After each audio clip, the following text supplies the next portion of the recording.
It's Bannock County's most destructive fire to date. It was 3 years ago the Charlotte fire ripped through 66 homes in the Mink Creek area south of Pocatello. It forced widespread evacuations and destroyed much of the natural brush and habitat.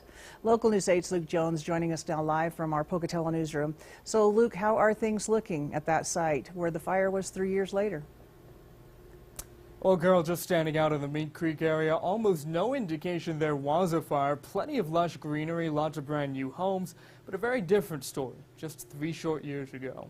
Right afterward, it looked like a nuclear wasteland. Just everything was black everywhere. Sean Thorne says he'll never forget the day. You could see all the junipers and stuff just up in flames. He saw his world on fire. It went down this hill, up and around. 3 years later, these scorched trees are all that remain of the Charlotte fire. As Thorne watched it tear through his Mink Creek neighborhood, he says it got as far as the base of the hill his home occupies. The fire was right next to the road. It had to be looked like a 20-foot wall of flame that was just right there. At one point, he says the flames were likely just 200 yards away. I grabbed, my valuables. Thorne, his mother, and his pets had no choice but to flee, spending 3 nights at a friend's house, not knowing what had become of their home.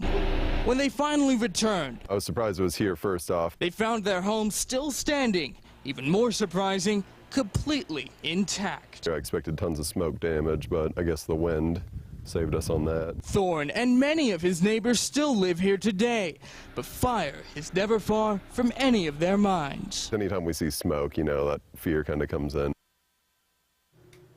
Now, destructive indeed, but thankfully not deadly. No one died during the Charlotte fire, but 5,000 people did have to evacuate.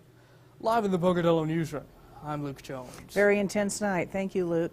That fire spread to more than 1,000 acres.